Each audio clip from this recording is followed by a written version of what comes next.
सोचिए, अगर किसी की पूरी दुनिया सिर्फ एक फैसले पर टिकी हो, अगर किसी का प्यार इस बात पर निर्भर हो कि रात का चांद ढले उससे पहले उसकी झलक मिल जाए, अगर किसी की धड़कनें इस उम्मीद में थमी हों कि शायद, बस शायद, वो इंसान लौट आए, तो कैसा महसूस होता है।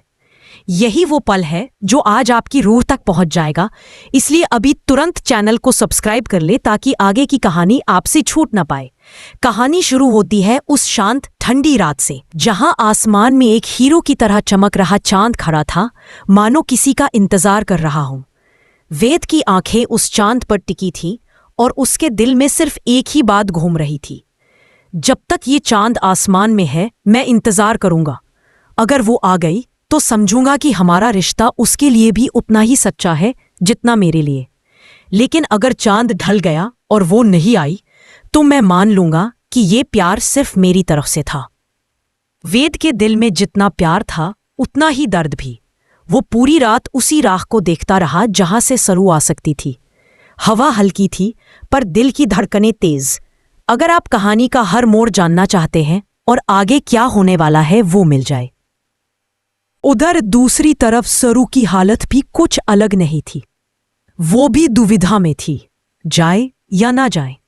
लेकिन उसके दिल की गहराइयों में कहीं ना कहीं ये बात साफ थी कि वेद उसकी जिंदगी का वह हिस्सा है जिसके बिना कुछ भी पूरा नहीं। वह खुद को रोकती रही, लड़ती रही, पर दिल की आवाज आखिरकार जीत गई। और जैसे ही उसने कदम बढ़ाया, किस्मत ने भी उसके रास्ते खोल दिए। वो भागती हुई, रोती हुई, सांसों को संभालती हुई अंत में पहुंच ही गई बिरला हाउस। और जैसे ही वेद ने उसे देखा, उसके चेहरे पर जो खुशी थी वह शब्दों में बयान नहीं की जा सकती। दिल जैसे लंबे समय बाद मुस्कुराया हो, आंखों में चमक, चेहरे पर राहत और मन में बस एक ही भाव, वो आ गई, मेरा इंतजार बेकार नहीं गया। अगर आप भी महसूस कर पा रहे हैं ये भावनाएं, तो नीचे कमेंट करें और चैनल को सब्सक्राइब करना बिल्कुल न भूलें। इस तरह की हर अपडेट आपको तुरंत मिल जाएगी। लेकिन कहानी सिर्फ इतनी सरल नहीं है। इस मीठे मिलन के पीछे छुपा है एक बड़ा, बहुत बड़ा सच, और उस सच का नाम है तारा। जी हाँ, वही तारा जिसने सरू की जिंदगी में जितना जहर घोला है उतना कोई और सोच भी नहीं सकता। जल्द ही वेद के सामने। उधर दूसरी तरफ सरू की हालत भी कुछ अलग नहीं थी। वो भी दुविधा में थी, जाए या ना जाए। लेकिन उसके दिल की गहराइयों में कहीं ना कहीं ये बात साफ थी कि वेद उसकी जिंदगी का वह हिस्सा है जिसके बिना कुछ भी पूरा नहीं। वह खुद को रोकती रही, लड़ती रही, पर दिल की आवाज आखिरकार जीत गई। और जैसे ही उसने कदम बढ़ाया, किस्मत ने भी उसके रास्ते खोल दिए।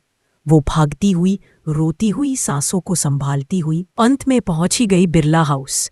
और जैसे ही वेद ने उसे देखा, उसके चेहरे पर जो खुशी थी वह शब्दों में बयान नहीं की जा सकती।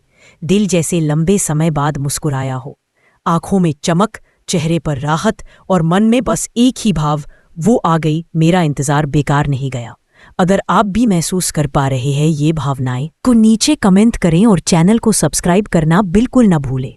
इस तरह की हर अपडेट आपको तुरंत मिल जाएगी। लेकिन कहानी सिर्फ इतनी सरल नहीं है। इस मीठे मिलन के पीछे छुपा है एक बड़ा, बहुत बड़ा सच, और उस सच का नाम है तारा। जी हाँ, वही तारा जिसने सरू की जिंदगी में जितना जहर घोला है उतना कोई और सोच भी नहीं सकता। जल्द ही वेद के सामने एक दूसरे के और करीब आने लगे थे। लेकिन उसी समय तारा ने फिर जहर घोलना शुरू किया। उसने साफ साफ कह दिया कि वो सरू को कभी स्वीकार नहीं करेगी। और बस यही बात वेद के दिल को चीर गई। उसने गुस्से में, दर्द में और हिम्मत भरे फैसले में कह दिया, ठीक है, अगर तुम उसे नहीं मानती तो मुझे भी इस बिरला नाम की जरूरत नहीं है।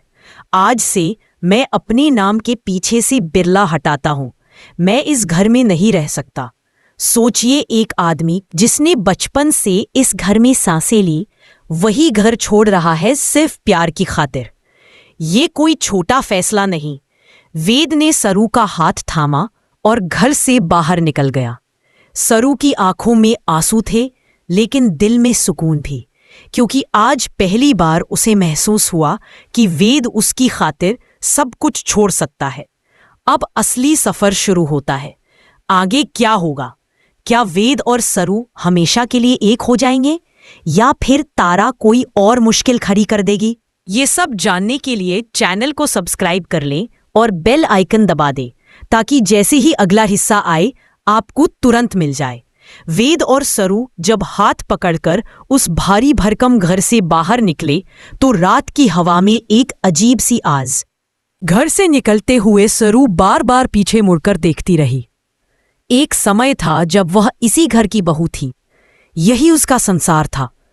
लेकिन आज उसने पहली बार महसूस किया कि असली घर वह होता है जहां इंसान को प्यार मिले, समझ मिले, भरोसा मिले, फिर चाहे वो किसी छोटी झोपड़ी में क्यों ना हो। वेद ने उसकी ओर देखा और मुस्कुराया, डर मत, मैं हूं ना। सरू के दिल में जैसे कोई भारी बोझ हल्का हो गया। दोनों घर से दूर एक शांत जगह पहुंचे। वेद ने धीरे से कहा, सरू, मैं सिर्फ तुमसे एक चीज चाहता हूं, विश्वास। बाकी दुनिया से मैं लड़ लूंगा। सरू की आंखों में आंसू आ गए। उसने सिर हिलाकर हां कहा। वेद ने उसके आंसू पोंछे और कहा, अब से जो भी होगा साथ में होगा, अच्छा भी बुरा भी। अगर आपको भी लगता है कि प्यार में यही सबसे बड़ी ताकत होती है तो अभी वीडियो को लाइक करें और चैनल को सब्सक्राइब कर लें। उधर घर के अंदर तूफान उठ चुका था। तारा गुस्से से कांप रही थी। उसने बिरला नाम छोड़ने की हिम्मत कैसे की? उसका यह गुस्सा उस अहंकार से भरा था जो वर्षों से उसके अंदर पलता आया था। लेकिन पूजा भाभी ने पहली बार शांत आवाज में कहा, जिसे प्यार की कदर। फिर उसने धीरे से सरू का हाथ अपने दिल पर रखा। यह जगह चाहे कितनी ही छोटी हो, लेकिन यहां हम दोनों हैं और यही मेरे लिए सबसे बड़ी दुनिया है। सरू मुस्कुरा दी। इतने दिनों बाद वह खुद को सुरक्षित महसूस कर रही थी। उसके चेहरे पर वो चमक लौट रही थी जिसे तारा की चालों ने मिटा दिया था। लेकिन कहानी यहाँ खत्म नहीं होने वाली। पढ़ते रहिए और चैनल को सब्सक्राइब करना मत भूलिए, क्योंकि आगे जो होगा वो कहानी की सबसे गहरी परत है। अगली सुबह वेद काम पर जाने की तैयारी कर रहा था। सरू ने उसके लिए चाय बनाई। वेद जब चाय पी रहा था उसने सरू को देखा और कहा, तुम्हें पता है, मैं चाहता हूं कि तुम अपने सपने पूरे करो। ये जो कॉलेज की पढ़ाई है इसे पूरा करोगी। सरू ने झिझकते हुए कहा, लेकिन हालात? वेद ने उसकी बात काटते हुए कहा, हालात बदलने के लिए ही तो हम जीते हैं। तुम बस पढ़ाई पर ध्यान दो, बाकी सब मैं संभाल लूंगा। दूसरी तरफ कॉलेज में सरू की गैर हाजिरी देखकर कुछ लोग खुश थे, कुछ हैरान। लेकिन अनिका, उसके दिल में तो जैसे नई आग जल गई थी। वह हतलाते हुए कहने लगी, वो आज भी नहीं आई? अच्छी बात है, अब उसका रास्ता मैं रोक दी। उधर पूजा भाभी ने रिकॉर्डिंग लेकर सीधे वेद को फोन किया। वेद, क्या तुम शाम को मिल सकते हो? तुम्हें कुछ जरूरी दिखाना है। वेद ने सहजता से कहा, जी भाभी। लेकिन सरू ने सुन लिया। उसने घबराते हुए पूछा, क्या बात है, सब ठीक है? वेद मुस्कुराया, हाँ, शायद कोई जरूरी फैमिली बात होगी, तुम चिंता मत करो। शाम को वेद घर के पास एक कैफे में पूजा भाभी से मिला। उन्होंने फोन निकाला और वह रिकॉर्डिंग प्ले कर दी। तारा की आवाज साफ सुनाई दे रही थी। हाँ, मैंने ही सरू की जिंदगी खराब की। मैं नहीं चाहती थी कि वो इस घर की बहू बने, इसलिए सब मैंने प्लान किया, हर एक चीज। वेद का दिल धक से रुक गया। उसकी आंखें लाल हो गई। वो हैरानी, गुस्सा, दर्द सब कुछ एक साथ महसूस कर रहा था। पूजा भाभी ने धीरे से कहा, वेद, अब समय आ गया है सच सामने लाने का। वेद ने गहरी सांस ली और कहा, नहीं भाभी, सच तो सामने आएगा, लेकिन उससे पहले मुझे अपनी सरू से माफी मांगनी है, उसे इतने दिनों तक गलत समझने के लिए। यह सुनकर आप भी भावुक हो गए? अगर हाँ तो कमेंट करें और वीडियो को लाइक करें, और हाँ, चैनल को सब्सक्राइब करना मत भूलें। किसी ने उसकी बात नहीं मानी थी, लेकिन आज उसका सबसे अपना वेद सब जान चुका था। वेद ने उसका हाथ पकड़कर कहा, मैंने तुम्हें बहुत रुलाया है सरू, लेकिन अब नहीं, अब मैं तुम्हारे साथ खड़ा हूं हर हाल में। सरू ने धीमी आवाज में कहा, मुझे तुम पर कभी शक नहीं था। वेद ने उसे गले लगा लिया और दोनों के दिल जैसे एक ही धड़कन बन गए। लेकिन कहानी फिर भी आसान नहीं होने वाली, क्योंकि तारा अब चुप बैठने वाली नहीं थी। उसका गुस्सा, उसका अहंकार सब उबल रहा था। उसने मन में ठान लिया कि वो अब वेद और सरू की जिंदगी को और भी मुश्किल बनाएगी। उधर वेद ने फैसला कर लिया कि वह अब तारा का सच पूरी दुनिया के सामने लाएगा, चाहे जो हो जाए। और इसी फैसले के साथ कहानी एक नए मोड़ पर पहुंच जाती है। अब आगे क्या होगा? क्या तारा फिर नया जाल बिछाएगी? क्या वेद और सरू का प्यार हर तूफान से निकल पाएगा? क्या सच हमेशा की तरह जीत जाएगा? इन सब सवालों के जवाब कहानी के अगले भाग में मिलेंगे। इसलिए चैनल को सब्सक्राइब कर लें और हमारे साथ जुड़े रहें, ताकि इस खूबसूरत और रोमांचक कहानी का कोई हिस्सा आपसे छूट न जाए। उधर पूजा भाभी ने रिकॉर्डिंग लेकर सीधे वेद को फोन किया। वेद, क्या तुम शाम को मिल सकते हो? तुम्हें कुछ जरूरी दिखाना है। वेद ने सहजता से कहा, जी भाभी। लेकिन सरू ने सुन लिया। उसने घबराते हुए पूछा, क्या बात है? सब ठीक है?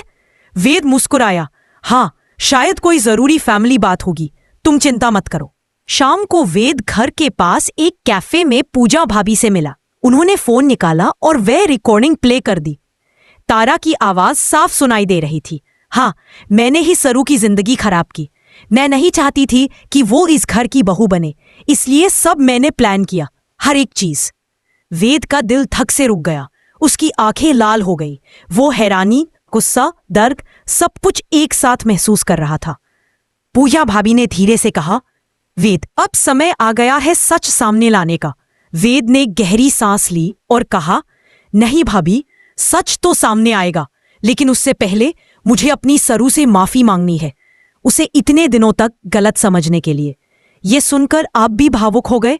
अगर हाँ, तो कमेंट करें और वीडियो को लाइक करें। और हाँ, चैनल को सब्सक्राइब करना मत भूलें। किसी ने उसकी बात नहीं मानी थी, लेकिन आज उसका सबसे अपना वेद सब जान चुका था। वेद ने उसका हाथ पकड़कर कहा, मैंने तुम्हें बहुत रुलाया है सरू, लेकिन अब नहीं, अब मैं तुम्हारे साथ खड़ा हूं हर हाल में।